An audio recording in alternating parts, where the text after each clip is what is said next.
Bonsoir, merci pour l'opportunité d'être ici à représenter l'OMS. Et je vais introduire les stratégies de la vaccination de l'OMS dans la région du Pacifique occidental. Parce qu'en fait, il n'y a pas de stratégie spécifique pour les pays insulaires du Pacifique. Mais je vais dire quelque chose en plus. D'abord, quelques mots sur l'OMS. L'OMS est une autorité directrice et coordinatrice dans les domaines de santé des travaux ayant un caractère international au sein du système des Nations Unies. Il y a différentes tâches. Les principaux sont de fixer des normes et des critères, de présenter des stratégies et des cibles fondées sur les données probantes, fournir soutien aux pays, soutien technique aux pays pour l'implémentation des stratégies qui sont approuvées par tous les États membres dans l'Assemblée globale de santé à Genève et dans les comités régionaux pour chaque des six régions de l'OMS. Et après, l'autre tâche de l'OMS, c'est suivre et apprécier les tendances en épidémiologie et santé publique. Comme j'ai dit, il y a 6 bureaux régionaux et la région où on est, c'est la région du Pacifique occidental, qui est colorée ici en orange. Dans la région du Pacifique occidental, il y a des pays très différents. On a des pays énormes comme la Chine, on a des pays très avancés comme le Japon, on a des pays plutôt faibles du point de vue des revenus et développement du système de santé comme la Cambodge, le Laos. Et après, on a tous les îles du Pacifique qui ont des défis très spéciaux par le fait d'être insulaires, avoir des populations très dispersées. Et ils sont appuyés du point de vue technique à travers du bureau sous-régional du Pacifique du Sud qui est basé à Suva. Bon, les stratégies dans les domaines des vaccins, des cibles de l'OMS sont définies par le cadre régional du plan d'action mondial pour les vaccins, qui couvre la période de 2011 jusqu'à 2020. Dans la région, j'ai déjà dit, c'est très divers. Il y a des pays qui ne sont vraiment pas comparables. Et les 8 cibles sont des cibles qui voient des matières communes entre les pays. Et tous les pays du Pacifique, dans les comités régionaux, ils ont signé pour essayer de faire des efforts pour aboutir à ces 8 cibles. Il y a 6 cibles qui sont communes aussi au plan mondial et 2 qui sont spécifiques pour la région du Pacifique occidental. Les cibles de l'OMS dans cette région sont de soutenir l'élimination de la poliomyélite et contribuer à l'éradication au niveau mondial, éliminer les tétanos maternels et néonatal. Et en fait, dans cette région, le seul pays qui n'a pas éliminé le tétanos maternel et néonatal, c'est la Papua New Guinea. Je ne sais pas comment ça se dit en français. Et après, un autre objectif, c'est l'élimination de la rougeole, l'élimination de la rubéole, et bien sûr, la partie plus importante, c'est l'élimination de la syndrome des rubéoles congénitales. Et après, introduire un ou plusieurs vaccins, soit nouveaux, soit vieux, mais sous-utilisés. L'objectif principal, c'est d'aider les pays avec revenus faibles et moyens, parce que ce sont les pays qui ont plus de problèmes pour l'introduction de nouveaux vaccins. Mais l'introduction de nouveaux vaccins, c'est aussi un problème pour des pays à haut revenu, on va dire quelques mois après. Après, il y a la cible d'atteindre les objectifs régionaux de couverture vaccinale avec tous les vaccins introduits dans un calendrier de routine. Et pour la région du Pacifique occidental, l'objectif c'est d'avoir au moins 95% de couverture au niveau national et au niveau sous-national avoir au moins 90% de couverture pour chaque unité administrative sous-nationale. Les objectifs spécifiques pour le Pacifique occidental sont accélérer le contrôle de l'hépatite B, et ça c'est un cible spécifique parce que cette région elle a en charge des maladies très importantes, et l'objectif c'est réduire la séroprévalence des hépatites chroniques chez les enfants âgés de 5 ans ou plus. Après il y a un autre cible qui c'est pas important pour les pays insulaires du Pacifique, mais c'est le contrôle de l'encéphalite japonaise. Bon, quelle est la situation dans la région? du point de vue des couvertures vaccinales, on a la plupart des pays qui ont une couverture haute, il aboutit les objectifs des couvertures vaccinales, mais spécialement dans les territoires du Pacifique, des pays insulaires du Pacifique, il y a une disparité des couvertures vaccinales qui met toute la région un peu en situation de risque épidémique pour des maladies évitables pour la vaccination. Pour ce qui concerne l'élimination de la poliomyélite et le tétanos, tous les pays insulaires ont été certifiés comme ayant éliminé ces deux conditions déjà en 2000. Et c'est seulement le cas de soutenir l'aboutissement.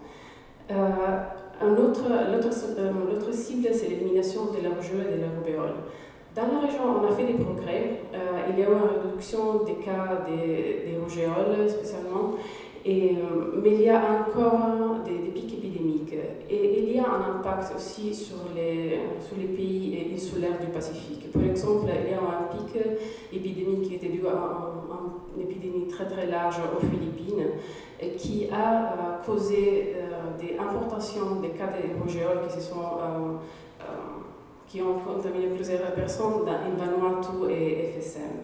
Donc ça, le fait que la couverture vaccinale est suboptimale dans les pays du Pacifique cause les risques d'importation des virus et des maladies qu'on ne voit pas souvent. On peut voir la courbe bleue, c'est le nombre de cas qui ont été rapportés par l'ensemble des pays insulaires du Pacifique. Et on a seulement des pics distancés, mais les risques restent.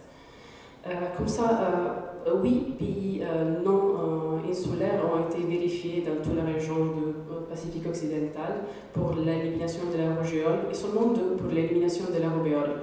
En fait, pour la rubéole, on a le problème qu'on a vraiment peu de données sur l'épidémiologie de la rubéole. C'était jamais, par plusieurs pays, c'était jamais considéré une pathologie importante. Et en fait, la rubéole même, c'est pas important, c'est une pathologie plutôt pas sévère. Désolée pour mon français, je n'aime pas tous les mots.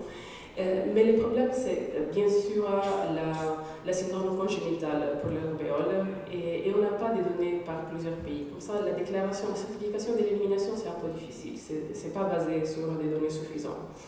Et pour les pays insulaires, on considère tous les pays insulaires comme un bloc épidémiologique, c'est-à-dire on considère comme un unique territoire. Et ça, c'est parce qu'il y a beaucoup de mouvements de population d'une île à l'autre.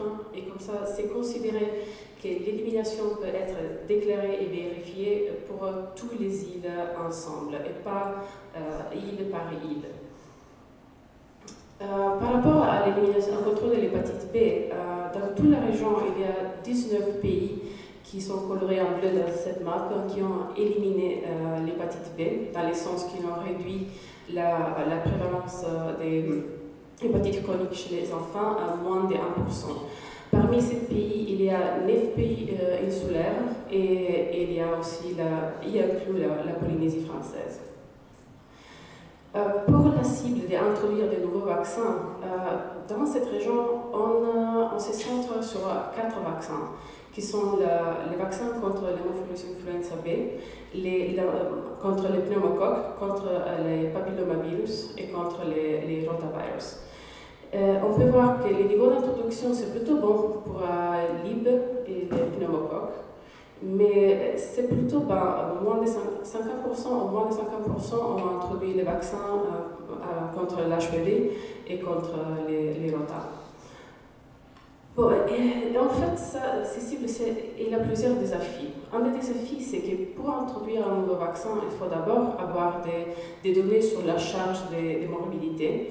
Et les données ne sont pas toujours disponibles. Elles sont des fois pas à jour ou elles ne sont pas représentatives de tout le territoire géographique d'un pays. Après, il y a les problèmes des questions économiques et financières, parce que les nouveaux vaccins, et spécialement les vaccins contre les pneumocoques et contre les papillomavirus, coûtent beaucoup. C'est un vaccin cher. Pas beaucoup de pays ont introduit spécialement les vaccins contre l'HPV. Et ça, il génère un marché qui n'est pas vraiment compétitif. et les prix de vaccins n'ont pas trop baissé. Ils ont un peu baissé dans les dernières années, depuis l'introduction du vaccin en 2006, mais n'ont pas baissé énormément. L'autre problème, c'est la disponibilité et l'approvisionnement des vaccins. Et ça, c'est un problème parce que, par exemple, si un pays comme la Chine décide d'introduire un de ces vaccins, il n'y aura pas de vaccins suffisants pour le monde. Ça signifie vacciner millions d'enfants. Et tout ça, ce sont les très facteurs qui rendent un peu difficile l'introduction des nouveaux vaccins dans les pays. Je voulais dire quelques mots spécifiquement pour les vaccins HPV. Et ça, c'est une analyse qui a été faite de la charge des maladies par un réseau qui s'appelle Globocan. Et comme les données ont été recueillies avec la même méthodologie, c'est possible de comparer les taux d'incidence et les taux de mortalité dans les pays qui sont dans cette liste. Il n'y a pas de données pour tous les pays du Pacifique occidental et pas pour tous les pays insulaires, mais ça sont les données disponibles. Et on peut voir que, par rapport au monde entier, le Pacifique occidental a un taux d'incidence inférieur. Et d'entre la région, la Polynésie française est un peu plus en bas de la moyenne de la région en termes de taux d'incidence. En termes de taux de mortalité, en fait, la Polynésie a des taux de mortalité plutôt significatifs. Les pays qui ont introduit, dans cette liste des pays, les pays qui ont introduit les HPV sont la minorité. Et on peut voir qu'en fait, dans les îles du Pacifique, il y a Fidji qui a une expérience d'introduction de vaccins très positive. Ils ont fait un très bon travail de communication, de préparation, soit du personnel de santé, soit de la population générale avant d'aller introduire les vaccins. Ils n'ont pas eu les mêmes types de défis qu'autres pays ont eu. Et il y a aussi d'autres pays insulaires comme la Nouvelle-Calédonie et Guam et Cook Island, qui ne sont pas dans cette liste, qui ont introduit les vaccins, avec des succès pas tout à fait comparables avec Fidji. Pour la Polynésie française, moi je voulais dire qu'il y a des pays qui ont un taux d'incidence et de mortalité beaucoup plus bas, comme le Singapour, Australie et Nouvelle-Zélande, qui ont décidé d'introduire le vaccin, pas seulement pour prévenir la charge des maladies, mais parce que c'est un vaccin qui a été montré d'être vraiment efficace en termes de coûts-bénéfices. Parce que la prévention d'un cancer pour un système de santé, c'est vraiment un gagne en termes de coûts de santé. Et bien sûr, pour l'individu, éviter un cancer, c'est un gros succès. J'ai mis un petit étoile sur le Japon, parce que le Japon, il a introduit les vaccins pour l'HPV il y a 6 ans, je pense, je ne me rappelle pas exactement, mais ils ont suspendu la vaccination. Ça, le Japon, c'est un cas vraiment clair des défis qui ont été passés par beaucoup de pays. Parce que les vaccins HPV, c'est très spécial dans plusieurs points de vue. Un point de vue, c'est que la cible pour ce vaccin ne sont pas les petits enfants. Comme ça, ce sont des enfants entre 9 et 13 mois, normalement. Et comme ça, c'est une cible qui n'est pas tout à fait normale pour les programmes de vaccination de routine. En plus, la prévention, c'est pour la maladie qui est sexuellement transmissible, mais on vaccine des enfants ou des adolescents tout jeunes. Et ça pose beaucoup d'hésitations par les parents, par les enseignantes, parce que normalement la modalité d'administration de ces vaccins inclut les écoles. Pour ça, les rôles des enseignants, c'est très important. Et en plus, il y a eu des soucis, notamment au Japon, mais dans beaucoup de pays, sur la sécurité des vaccins. Il y a eu beaucoup d'effets effets indésirables, qui suivaient la vaccination après la vaccination avec l'HPV. Bien sûr, ça s'était pris très sérieusement, il y a eu des investigations et tous les liens de causalité entre les vaccins et la plupart des effets indésirables sont été pas prouvés. Il n'y a pas un lien prouvé entre vaccin et effets indésirables. Mais quand même, la rumeur qu'il y a des problèmes de sécurité de ces vaccins a vraiment affecté énormément les programmes de distribution de ces vaccins dans plusieurs pays. C'est pour ça que vraiment on essaie de célébrer la Semaine mondiale de la vaccination comme une opportunité pour diffuser des informations correctes sur la vaccination. C'est une opportunité pour informer soit les personnels de santé, soit le public général sur les vaccins, les risques réels, les objectifs, les risques des maladies qui sont prévenues par les vaccins. Parce que comme beaucoup des programmes de vaccination ont eu succès, on ne voit plus les maladies. Les gens ont oublié de quelque façon les risques liés aux maladies. Et c'est pour ça que l'OMS a beaucoup investi sur la création des Vaccine Safety Net. En français, ça s'appelle Sécurité des vaccins. C'est un site où il y a une multiplicité de voix. Ça, ce n'est pas la voix de l'OMS, c'est une multiplicité de voix mais, qui donnent des informations sur les vaccins, mais qui sont basées sur des évidences scientifiques. Comme ça, il n'y a pas la possibilité de diffuser des informations qui sont pas vérifiées de quelque façon.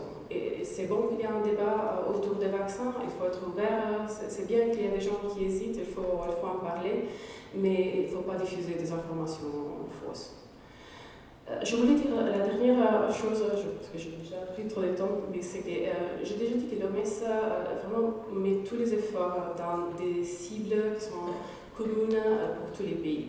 Mais chaque pays, dans la base des situations épidémiologiques, des priorités, des possibilités, soit financières, soit des ressources humaines, soit des forces du secteur de santé, peuvent utiliser les vaccins avec des objectifs différents.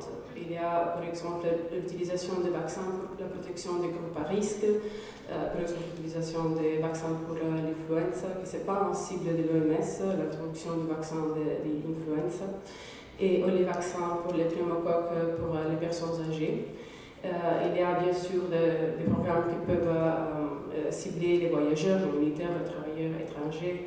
Il y a l'introduction des vaccins spéciaux, on peut dire, dans les territoires qui sont inclines aux désastres naturels. Et après, il peut y avoir l'introduction des vaccins pour la réduction des coûts de soins ou des impacts sur la productivité d'un pays.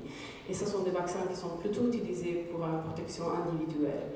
Il y a aussi une chose qui peut-être c'est important pour cette audience, la prévention des infections nosocomiales. Et il y a plusieurs vaccins qui sont recommandés pour les personnels de soins, surtout ceux qui travaillent dans les hôpitaux, pour prévenir des infections nosocomiales. Il y a notamment l'influenza, l'hépatite B et rougeole. Pour la rougeole, je voulais seulement dire que dernièrement,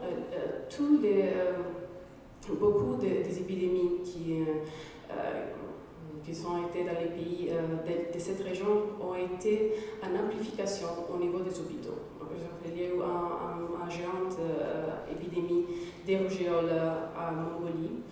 Et il y a eu dans une population de 3 millions d'habitants, il y a eu plus que 30 000 cas des rougeoles, et la plupart des cas ont une association avec transmission nosocomiale. Et les premiers cas de cette épidémie ont été infectés par les personnels de santé. Donc ça, il y a vraiment un rôle important pour la vaccination du personnel de santé. Merci pour votre attention.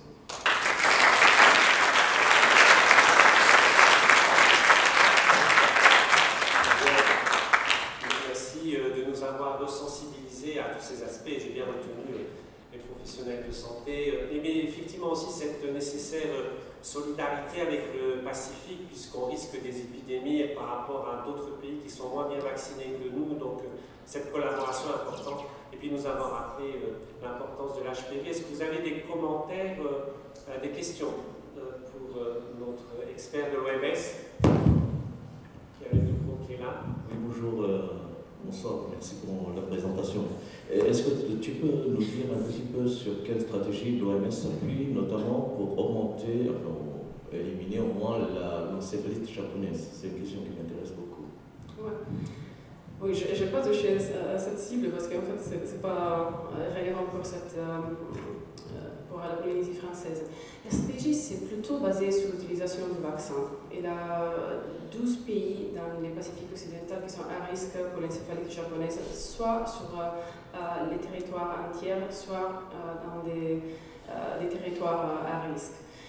L'introduction des vaccins, c'est la mesure principale pour prévenir l'encéphalite japonaise. Mais il y a des pays comme par exemple le Japon qui ont décidé de ne pas vacciner les gens.